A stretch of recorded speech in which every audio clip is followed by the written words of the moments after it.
The sun was setting over the quiet suburban neighborhood, casting long shadows across neatly trimmed lawns and freshly painted fences. It was the kind of place where everyone knew their neighbors, or at least pretended to, and life seemed predictable, almost too perfect. But on this evening, something unusual was about to unfold, an event that would ripple through the community and beyond. Dr. Evelyn Carter gripped the steering wheel of her sleek black sedan as she navigated the familiar streets. Her mind was still racing from the long hours she'd spent at the hospital. As the chief of surgery, Evelyn had just completed a grueling 24-hour shift, performing back-to-back surgeries on critically injured patients. The weight of responsibility never left her shoulders even now as she drove home, exhausted but relieved to finally be heading toward some much-needed rest. The roads were mostly empty, save for a few cars passing by here and there. Evelyn kept her speed steady, glancing occasionally at the dashboard clock. She wanted nothing more than to change into comfortable clothes, sip a warm cup of tea, and collapse onto her couch. But fate had other plans. Out of nowhere, flashing blue and red lights appeared in her rearview mirror. Evelyn's heart sank. She checked her speedometer. She wasn't speeding. Had she missed a stop sign? Run a yellow light? Nothing came to mind. Still, she pulled over to the side of the road, rolling down her window as the patrol car parked behind her. Officer Mark Dawson stepped out of his vehicle, adjusting his belt with an air of authority. He was tall, broad-shouldered, and carried himself with a confidence that bordered on arrogance. To those who knew him, Mark was infamous for his short temper and dismissive attitude, especially when it came to people he deemed not from around here. His reputation preceded him, though not always in a good way. As he approached Evelyn's car, his eyes narrowed slightly. The first thing he noticed was the luxury sedan, a car far nicer than what he drove himself. Then he saw the driver, a black woman dressed in professional attire, her hair tied back neatly, her face calm despite the unexpected interruption. Something about the scene didn't sit right with him. Why would someone like her be driving this kind of car? He thought, to himself. License and registration, he barked, leaning down to peer into the window. His tone was sharp, almost accusatory, as if he already suspected her of wrongdoing. Evelyn reached into her bag without hesitation, pulling out her documents. "Good evening, officer," she said politely, handing them over. "Is there a reason I was pulled over?" Mark barely glanced at the papers before speaking again. "You were going pretty fast back there," he said, though his voice lacked conviction. Truthfully, he hadn't been paying close attention to her speed.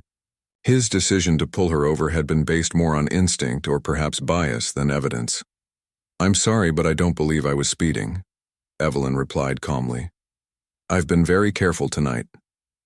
Mark frowned, clearly irritated by her composed response. Most people became flustered or defensive during traffic stops, but Evelyn's demeanor only made him more suspicious.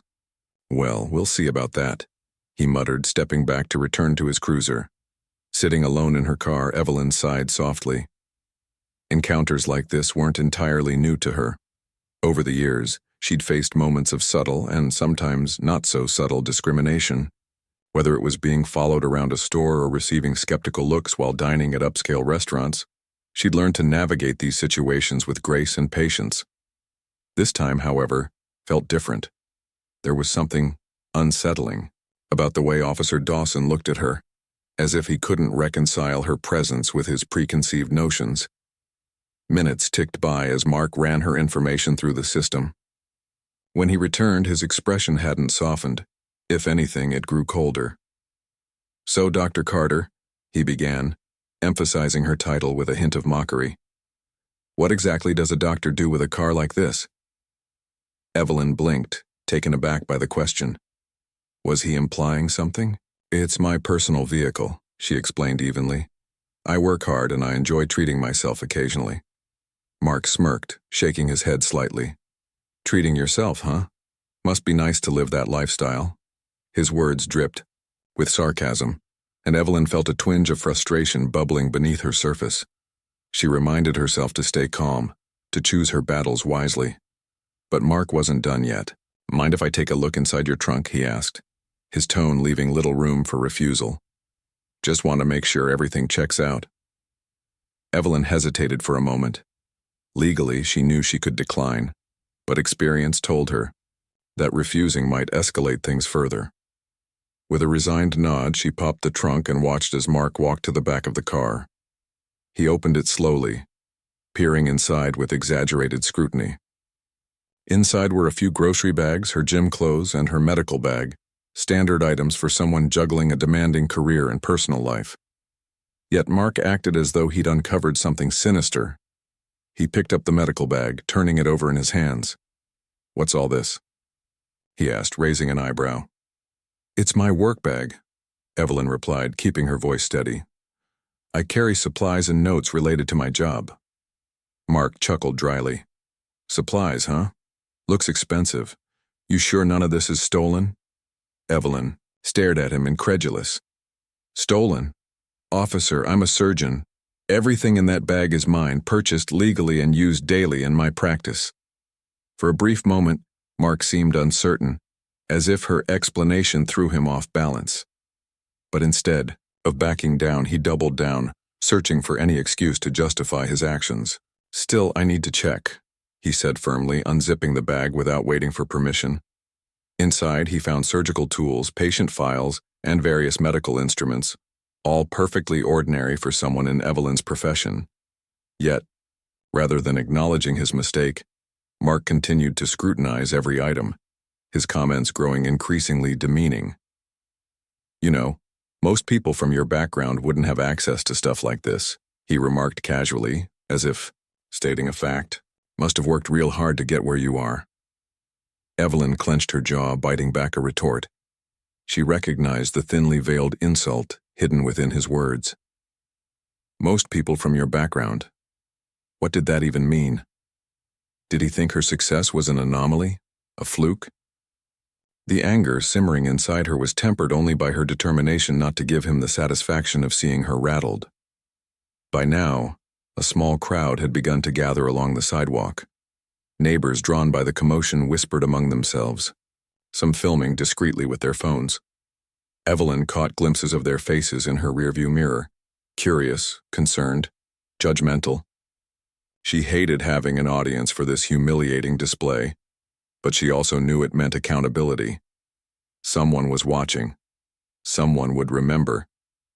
Finally, after what felt like an eternity, Mark zipped up the bag and slammed the trunk shut. He strode back to Evelyn's window, his posture stiff, his expression unreadable.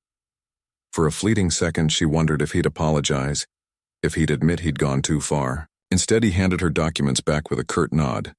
"Be more careful next time," he said gruffly, avoiding eye contact. Without another word, he turned and headed back to his cruiser. Evelyn sat there for a moment, her hands gripping the steering wheel tightly. Her pulse quickened, not from fear but from indignation. She'd done nothing wrong, yet she'd been treated like a criminal simply because of who she was. As Mark's patrol car disappeared into the distance, Evelyn took a deep breath, steeling herself for whatever came next. Little did she know, this encounter was far from over, and its consequences would reach far beyond either of them. As Officer Mark Dawson returned to his patrol car, the weight of what he'd just done, or rather what he thought he'd gotten away with, settled over him. He glanced at Evelyn's sedan in his rearview mirror one last time before pulling away. But something about the encounter gnawed at the edges of his mind. It wasn't guilt or regret. It was more like unease, a nagging feeling that maybe, just maybe, he had pushed too far this time. But Mark quickly brushed it off, convincing himself that people like her wouldn't dare speak up. They never did. Back on the street, Evelyn remained in her car for a few moments longer, trying to collect herself. Her hands trembled slightly as she gripped the steering wheel, and her heart pounded in her chest, not from fear but from frustration. How could someone treat another human being this way? She replayed the conversation in her head, dissecting every word, every tone, every loaded implication. Each memory brought fresh waves of indignation. But anger alone wouldn't solve anything. Evelyn knew that better than most. As a surgeon, she dealt with high-pressure situations daily, where emotions needed to be controlled, decisions deliberate. This situation called for the same clarity of thought. Taking a deep breath, she reminded herself of who she was and what she represented: resilience, strength, and professionalism. Whatever came next, she would handle it with dignity. She started her car again and drove home slowly, her mind racing. By the time she arrived, the adrenaline had worn off, leaving behind a simmering resolve. Evelyn walked into her house, dropped her keys on the counter, and slumped onto the couch. For once, exhaustion wasn't solely due to her long shift at the hospital. It was compounded by the emotional toll of the evening's events. She stared blankly at the wall, replaying the traffic stop over and over again. The next morning, Evelyn woke up earlier than usual. The sun streamed through her bedroom window, illuminating the quiet space. Sleep hadn't come easily the night before, and when it did, her dreams were filled with fragmented images of flashing lights, accusatory stares, and mocking laughter. Determined not to let the incident define her day, she prepared for work, as she always did, choosing an outfit that exuded confidence, a navy blue blazer paired with tailored pants. Before heading out, she checked her phone, expecting routine emails from colleagues. What she found instead stopped her cold. Videos of the traffic stop had surfaced online overnight. Neighbors who witnessed the scene had recorded snippets of the interaction and uploaded them to social media platforms. The footage spread rapidly, capturing the tense exchange between Evelyn and Mark. Viewers could hear his dismissive tone, see his intrusive search of her belongings, and watch Evelyn maintain her composure despite the obvious disrespect. Comments poured in beneath the posts, ranging from outrage to disbelief. Hashtags began trending almost immediately. Justice for Evelyn, hold them accountable, and others demanding reform within law enforcement. Evelyn scrolled through the comments, her emotions swirling. Some praised her poise under pressure, calling her a role model for handling such blatant discrimination with grace. Others expressed solidarity, sharing their own stories of similar encounters. A few even tagged local news outlets, urging them to cover the story. While part of Evelyn appreciated the support, another part felt exposed. The private ordeal had now become public, and there was no turning back.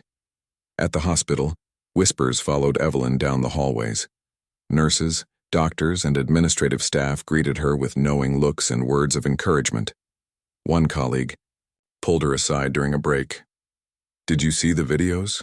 she asked gently. Evelyn nodded, forcing a small smile. "It's everywhere," her colleague continued. "They're saying you handled it perfectly." Evelyn sighed, leaning against the counter in the break room. "I didn't ask for any of this," she admitted quietly. "All I wanted was to go home after a long day." Her colleague placed a reassuring hand on her shoulder. "You didn't ask for it, but sometimes these things happen for a reason.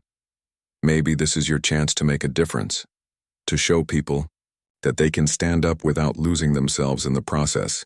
Evelyn mulled over those words throughout the day. Could this really be an opportunity? If so, how should she proceed? Filing a formal complaint against Mark seemed like the logical first step, but Evelyn knew it wouldn't be easy. Law enforcement often closed ranks, protecting their own even in the face of overwhelming evidence. Still, she couldn't ignore the growing movement rallying around her name. People across the country were watching, waiting to see what she would do next. Meanwhile, Mark Dawson was having a very different kind of morning. When he reported for duty, he noticed the unusual tension in the air. His fellow officers exchanged glances but avoided direct eye contact with him. At first, he dismissed it as paranoia, assuming they were simply reacting to his sour mood.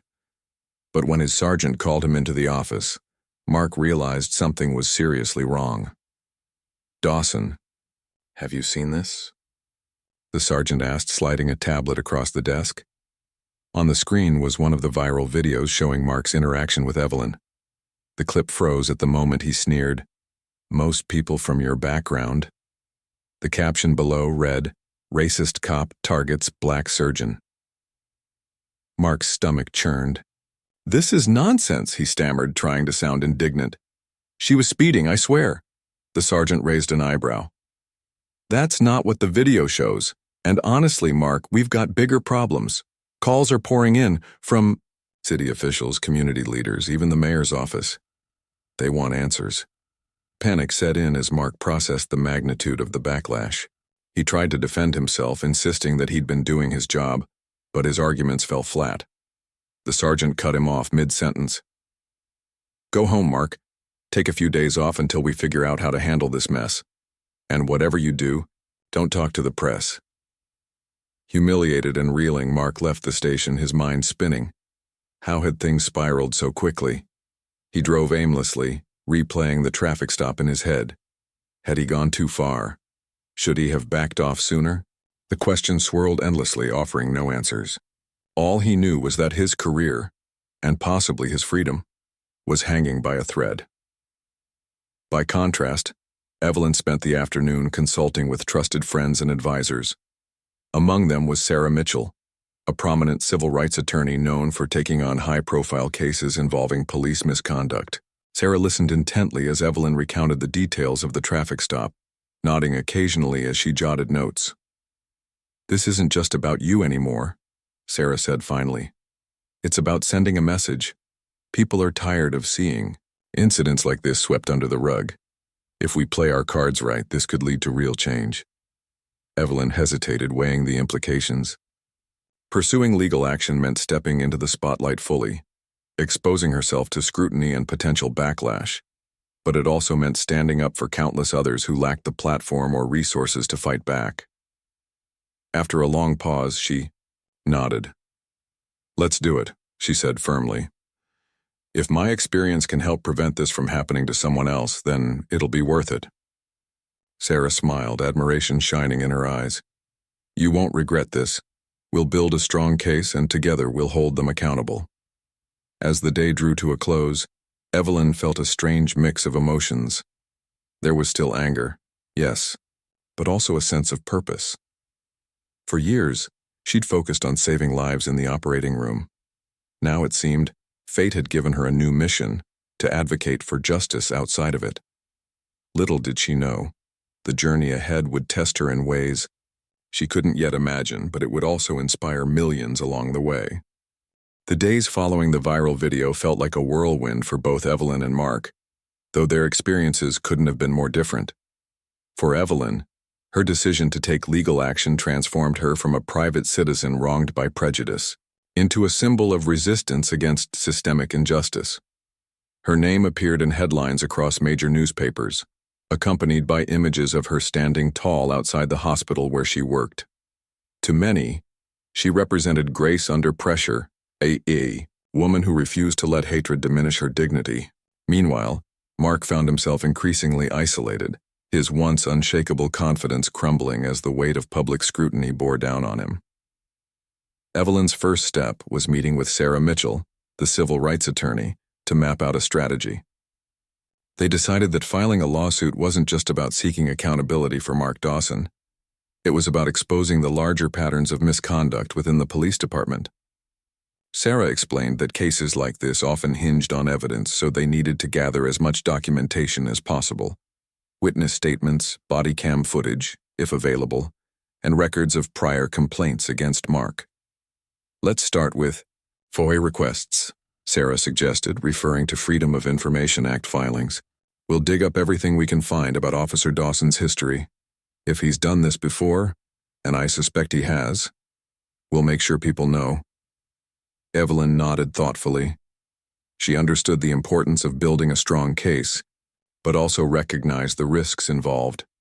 By putting herself front and center, she became vulnerable to criticism, not only from those defending Mark, but also from trolls online who thrived on tearing down public figures.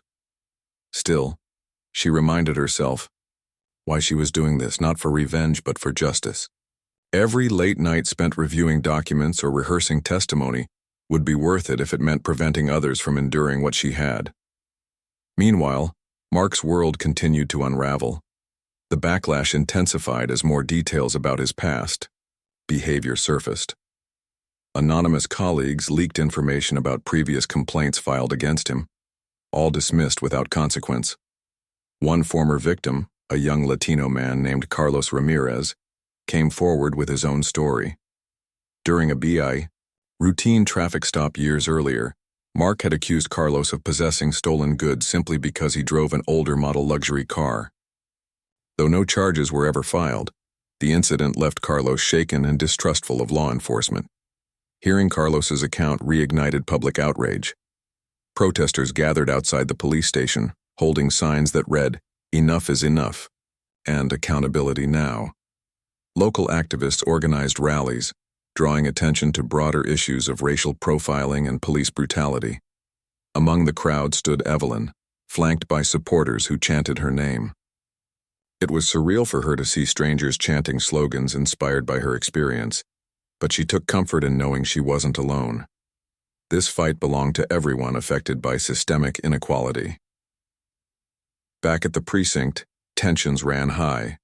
Officers whispered nervously about whether they'd be implicated next. Some defended Mark, arguing that his actions were justified given the circumstances, while others privately admitted they'd witnessed similar behavior before. Leadership scrambled to contain the damage, issuing vague statements about reforming protocols and ensuring transparency. But these promises rang hollow to anyone paying attention. Trust between the community and law enforcement had eroded long before Evelyn's case came to light. For Mark, the mounting pressure proved unbearable. He avoided leaving his house except for mandatory meetings with internal affairs investigators. When neighbors spotted him running errands, they stared openly, some shaking their heads in disapproval. Social media amplified the humiliation, with memes mocking his arrogance and hashtags like "Mark must go" trending locally. His wife tried to reassure him, urging him to stay strong, but even she struggled to defend his actions. Late at night, Mark sat alone in the dark, replaying the traffic stop in his mind. What if he'd handled things differently? Could he have de-escalated the situation instead of doubling down? As the investigation progressed, new revelations emerged that further tarnished Mark's reputation. A local journalist uncovered records showing that Mark had received multiple warnings over the years for unprofessional conduct, yet faced no real consequences. Each slap on the wrist emboldened him, creating a pattern of unchecked behavior. The lack of accountability infuriated readers, fueling calls for systemic reform. Even moderate voices began questioning how someone with such a questionable track record could remain on active duty. Amidst all this chaos, Evelyn remained steadfast. She attended press conferences alongside Sarah, answering questions calmly and articulately. Reporters often asked if she harbored resentment toward Mark, hoping for a dramatic soundbite. Instead, Evelyn responded with measured grace. "This isn't about hatred," she said during one interview. "It's about fairness. No one should be treated the way I was, regardless of who they are or what they look like." Her words resonated deeply, earning praise from advocates and skeptics alike. Even critics who initially doubted her motives found it hard to dismiss her sincerity. Evelyn's ability to rise above bitterness set her apart, reinforcing her status as a beacon of hope for marginalized communities. Behind the scenes, however, the process wore on her. Legal battles required immense patience and resilience, qualities Evelyn possessed in abundance but still tested daily. There were moments when doubt crept in, times when she wondered if pursuing justice was worth the emotional toll. Late nights, spent poring over documents, left her exhausted, and the constant media attention made it difficult to maintain any semblance of normalcy. Yet every time she considered stepping back, she remembered the faces of those cheering her on, the victims who saw themselves in her story and dared to believe change was possible. One pivotal moment came when Evelyn met another key figure in the movement, Marcus Johnson, a retired detective turned whistleblower. Marcus had worked in the same precinct as Mark for decades and knew firsthand how pervasive discriminatory practices were. Over coffee, he shared shocking anecdotes about officers manipulating evidence, falsifying reports, and targeting specific demographics. His insights provided critical context for Evelyn's case, painting a damning picture of institutional rot. "I've seen good cops try to speak up," Marcus explained, his voice heavy with regret. "But the system silences them. That's why your fight matters. You're shining a light where none existed before." Moved by his courage, Evelyn thanked him for stepping forward. Together, they agreed to collaborate, combining their efforts to push for meaningful reforms beyond the courtroom. Their partnership signaled a turning point, shifting the narrative from individual grievances to collective demands for accountability. By now, the case had captured national attention. Talk shows invited Evelyn to share her perspective, while opinion pieces debated the implications of her lawsuit. Lawmakers cited her experience when introducing bills aimed at increasing police oversight. Even celebrities joined the conversation, using their platforms to amplify her message. Through it all, Evelyn stayed grounded, reminding herself that visibility carried responsibility. Every word she spoke, every action she took, mattered. For Mark, the final blow arrived when Internal Affairs recommended his suspension pending termination hearings. The news devastated him, shattering the illusion of invincibility he'd clung to for so long. Sitting in his living room, surrounded by boxes of belongings packed for storage, he realized the full extent of what he'd lost, not just his job but his identity. For years, being a cop defined him. Without it, he felt untethered, unsure of who he was or what came next. In contrast, Evelyn embraced her evolving role with quiet determination.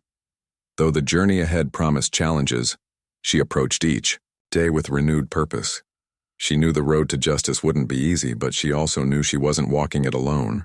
With every supporter cheering her on, every victim finding solace in her courage, and every advocate pushing for reform, Evelyn Carter proved that true strength lies not in power, but in perseverance.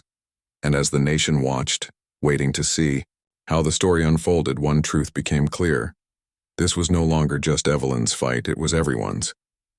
The momentum of Evelyn's case continued to grow, drawing attention not just locally but across the nation. What began as a single incident, a routine traffic stop turned humiliating ordeal, had evolved into a catalyst for widespread discussions about systemic racism and police accountability. As more people learned about her story, they rallied behind her, turning outrage into action. The movement wasn't confined to protests or hashtags anymore. It had become a call for tangible change, one that demanded answers and consequences. Evelyn found herself at the center of this storm, navigating both public and private battles with remarkable composure. Every morning she woke up to notifications flooding her phone. Messages of support from strangers, updates on new developments in her case, and invitations to speak at events. At first, the sheer volume overwhelmed her, but she quickly adapted, setting aside specific times each day to address these matters without letting them consume her entirely. Her focus remained clear: to use her platform wisely while ensuring her life didn't spiral out of control. One of the most significant milestones came when the City Council announced plans to hold a series of hearings addressing allegations of misconduct within the police department. These hearings aim to investigate not only Mark Dawson's actions, but also broader patterns of discriminatory behavior among officers.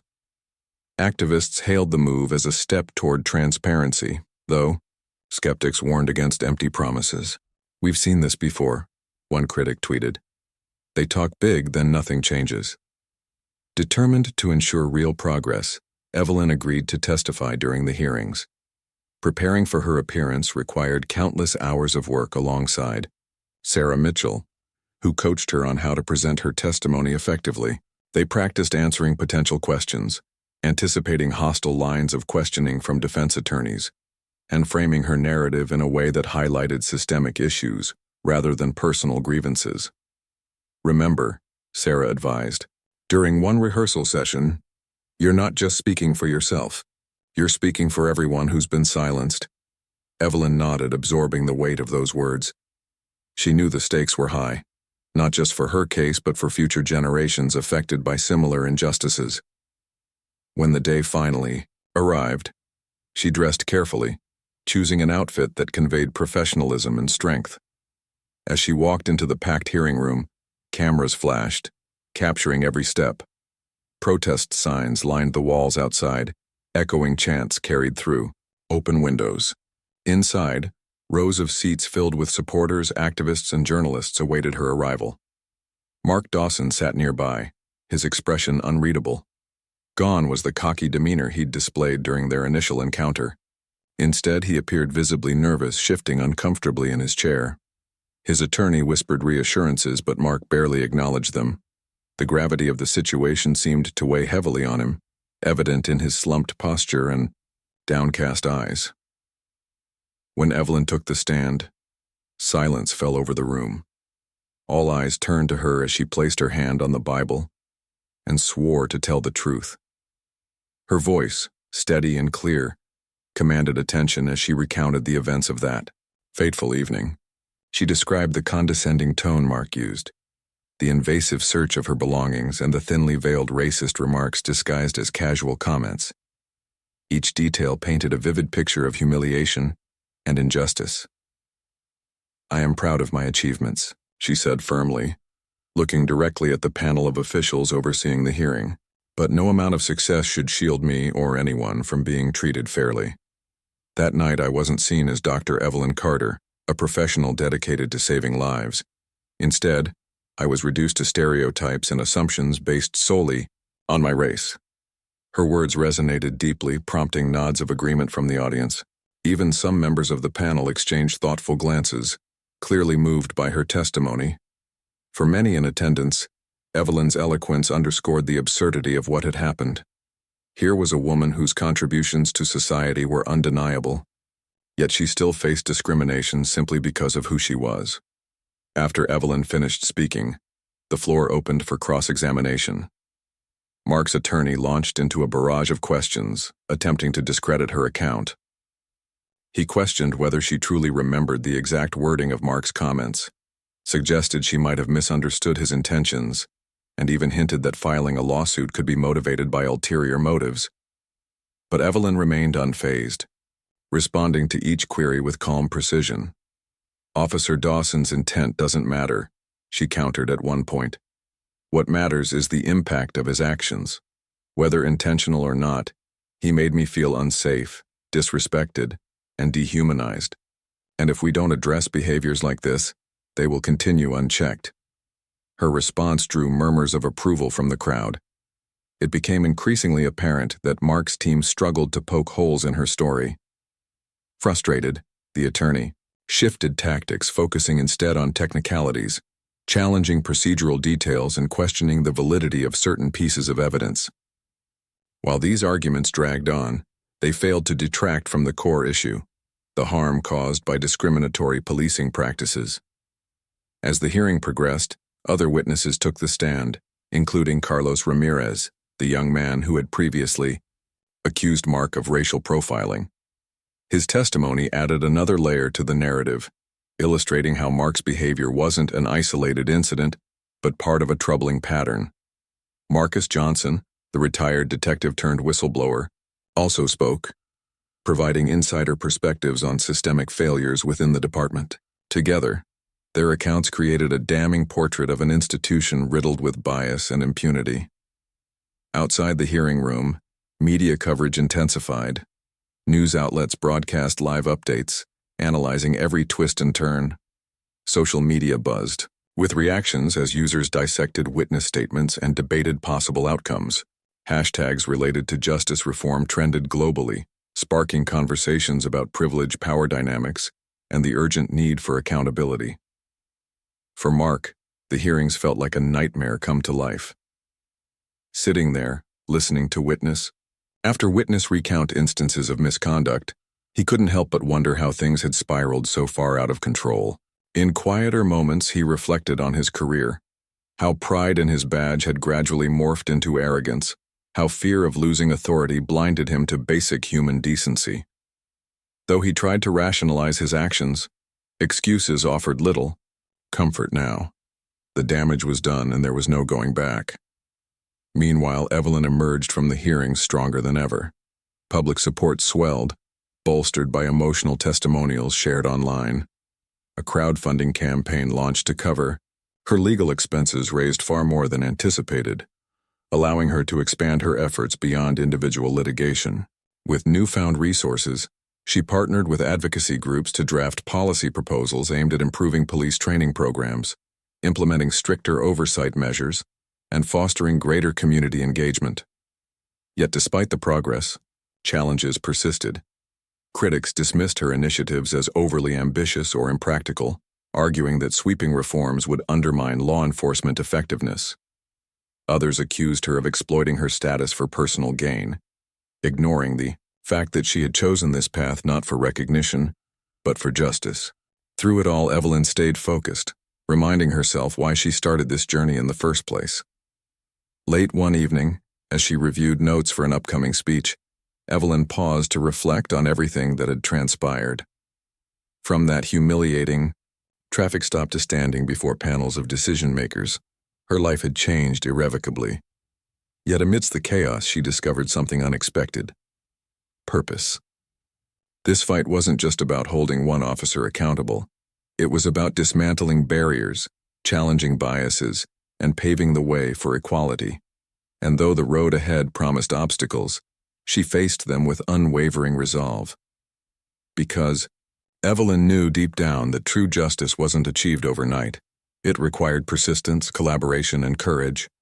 And as long as voices like hers refused to remain silent, hope endured, for her, for others like her, and for a future where fairness prevailed over prejudice.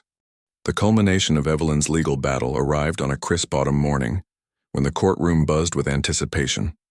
Reporters jostled for seats in the gallery, their cameras clicking incessantly as spectators filed in.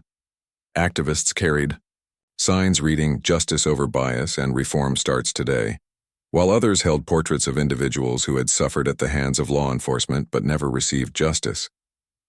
The atmosphere was electric, charged with both hope and tension. This wasn't just a verdict, it was a reckoning. Inside the courtroom, Evelyn sat alongside Sarah Mitchell, her attorney and steadfast ally throughout this grueling process. She wore a tailored navy suit, a deliberate choice to project confidence and professionalism. Her posture was upright, her expression calm, though her heart raced beneath her composed exterior. Across the aisle, Mark Dawson slumped in his chair, flanked by his own legal team. His once authoritative demeanor had been replaced by visible anxiety. He fidgeted with his tie, avoided eye contact, and occasionally glanced toward the door as if contemplating escape. The judge entered, calling the room to order. After months of hearings, testimonies, and evidence reviews, the moment everyone had waited for was finally here. The jury foreperson stood, clutching a slip of paper that would determine not only Mark's fate, but also send a message about accountability within law enforcement. All eyes turned to him as he read aloud, "We find the defendant, Officer Mark Dawson, guilty of misconduct and racial profiling." A collective gasp rippled through the courtroom. For Evelyn, the verdict brought a mix of emotions: relief, vindication, and a sense of validation for all she'd endured. Tears welled up in her eyes, but she blinked them away, choosing instead to focus on the significance of the moment. Beyond personal satisfaction, this ruling represented a rare instance of systemic accountability. It proved that even those entrusted with authority weren't above reproach. For Mark, however, the verdict hit like a thunderclap. His face paled and his hands trembled as he processed the reality of what lay ahead. Guilty. That single word carried monumental consequences, not just professionally but personally.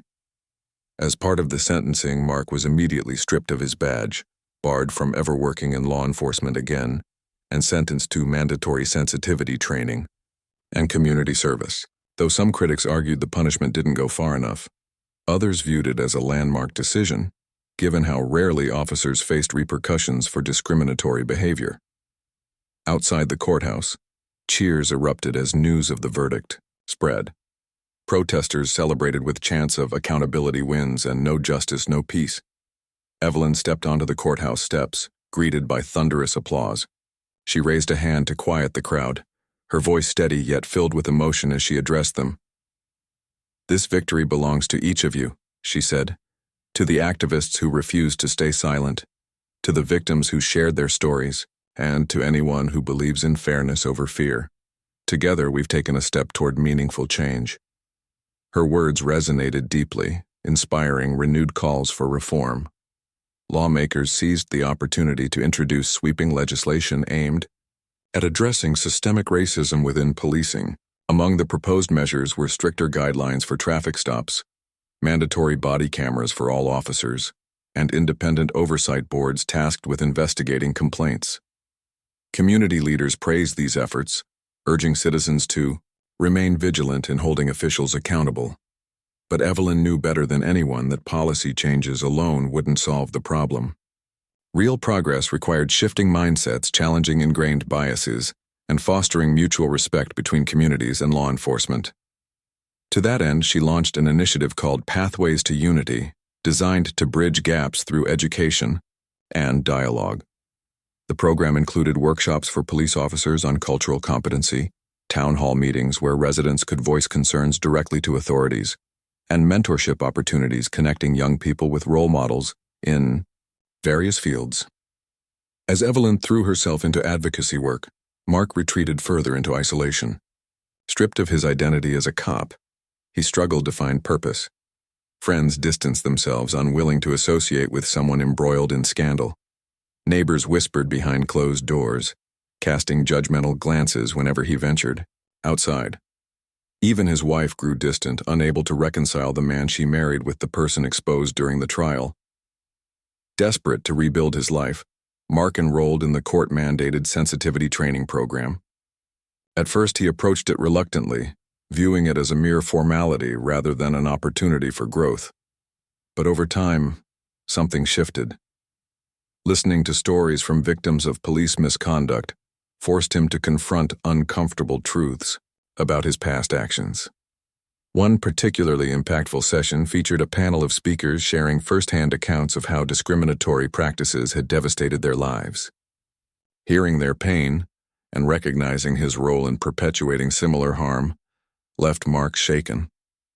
Afterward, he sought out Marcus Johnson, the retired detective-turned-whistleblower who had testified against him during the hearings. Though initially hesitant, Marcus agreed to meet, curious about Mark's intentions. Their conversation started awkwardly, with Mark stumbling over apologies and explanations. But as they talked, genuine reflection emerged. "I don't expect forgiveness," Mark admitted, "but I want to understand, to do better." Marcus nodded thoughtfully, acknowledging the sincerity in Mark's words.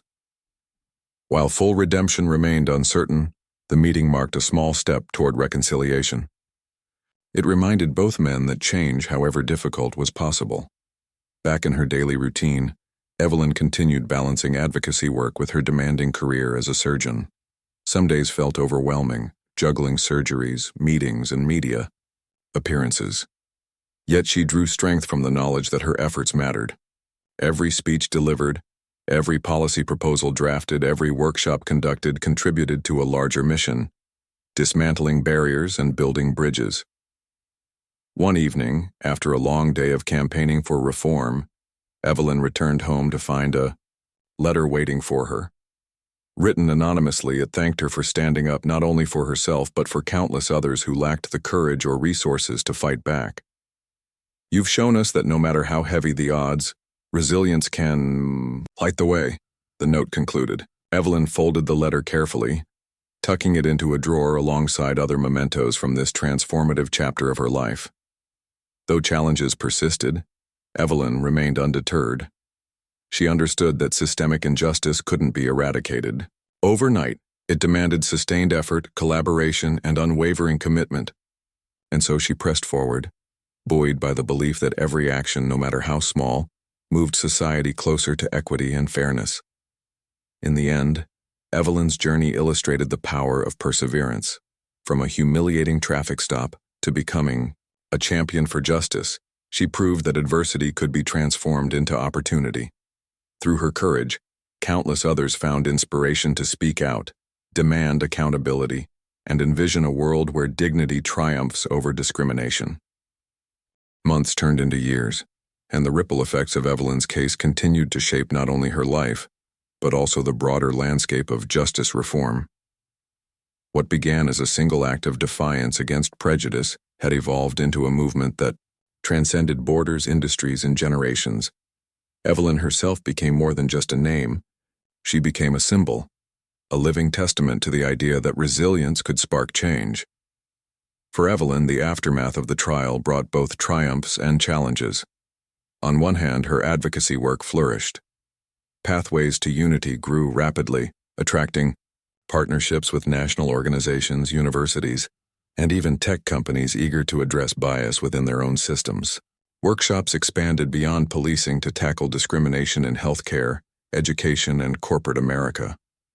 Evelyn traveled extensively, speaking at conferences, leading seminars, and meeting with lawmakers who sought her input on policy reforms.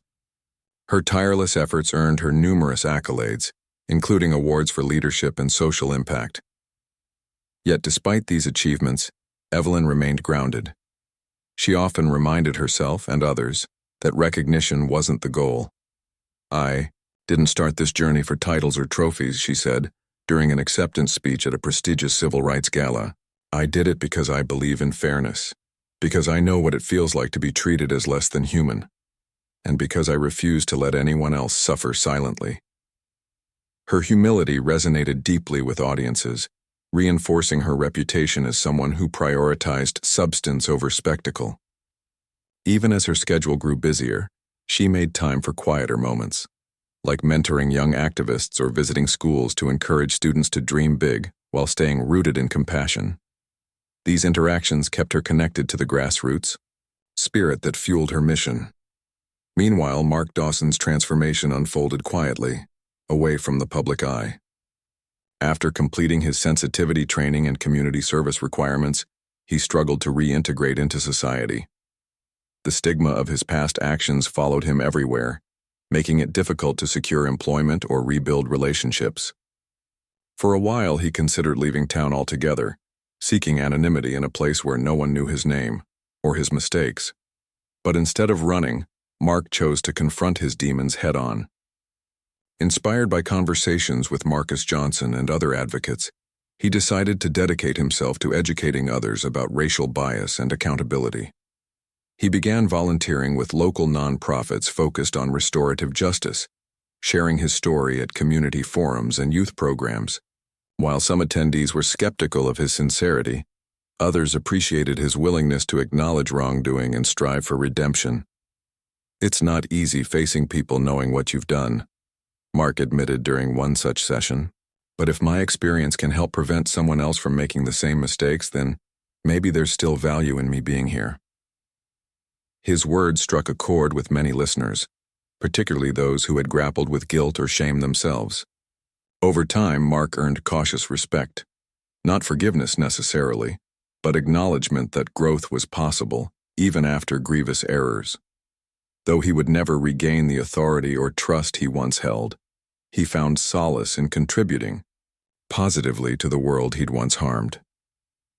As the years passed, Evelyn's influence extended far beyond individual stories like Mark's. The policies championed through her advocacy led to measurable improvements in law enforcement practices nationwide. Independent oversight boards gained traction, ensuring complaints against officers were investigated thoroughly and impartially. Body cameras became standard equipment, providing transparency in interactions between police and civilians. Training programs emphasized empathy and cultural competency, equipping officers with tools to navigate diverse communities respectfully. Perhaps most significantly, Evelyn's case inspired countless individuals to step forward with their own experiences of discrimination. Victims of racial profiling, workplace bias, and systemic inequities found courage in her example, realizing they weren't alone in their struggles. Social media campaigns amplified these voices, creating networks of support and solidarity. Together, they formed a chorus demanding justice, not just for themselves but for future generations. One poignant moment came when Evelyn reunited with Carlos Ramirez, the young man whose testimony during the hearings had shed light on Mark's pattern of misconduct. By then, Carlos had graduated college and launched a nonprofit aimed at empowering underrepresented youth. Over coffee, he thanked Evelyn for giving him the strength to speak out. "Your fight gave us hope," he told her. "It showed us that standing up matters even when it's hard." Evelyn smiled warmly, touched by his gratitude. "We all have a role to play," she replied. "You're proof of that." Though proud of the progress made, Evelyn understood that the battle for true equality was far from over. Systemic racism persisted, manifesting in new forms as old ones were dismantled. Police brutality cases still dominated headlines, reminding everyone of how much work remained. Yet Evelyn refused to succumb to despair. Instead, she framed these ongoing challenges as opportunities to adapt, innovate, and persevere. In quieter moments, she reflected on her personal journey. The traffic stop that once felt like a low point had ultimately become a turning point, propelling her toward a purpose greater than she'd ever imagined. Along the way, she discovered strengths she hadn't known she possessed. Resilience in the face of adversity, grace under pressure, and an unwavering commitment to justice. These qualities defined her legacy, not just as a surgeon or activist, but as a beacon of hope. Years later, when asked during an interview what advice she'd give to others facing similar struggles, Evelyn paused thoughtfully before responding. "Remember why you started," she said finally. "Hold on to your values, surround yourself with good people, and keep moving forward, even when it feels impossible. Change takes time, but every step counts." Her message resonated across demographics, inspiring listeners to embrace their own potential for impact. Whether addressing packed auditoriums or chatting with strangers on park benches, Evelyn carried herself with the same poise and determination that had guided her since day one. She knew the road ahead wouldn't always be smooth, but she faced it with optimism, confident that collective effort could overcome even the deepest divides. And so Evelyn Carter's story endured, not as a tale of victimhood or vengeance, but as a testament to the transformative power of courage and conviction. Through her actions, she proved that one person truly could make a difference. Her legacy lived on in the lives she touched, the policies she influenced, and the hope she ignited in hearts around the world. As long as voices like hers refused to remain silent, justice would continue to prevail, one step, one story, one victory at a time.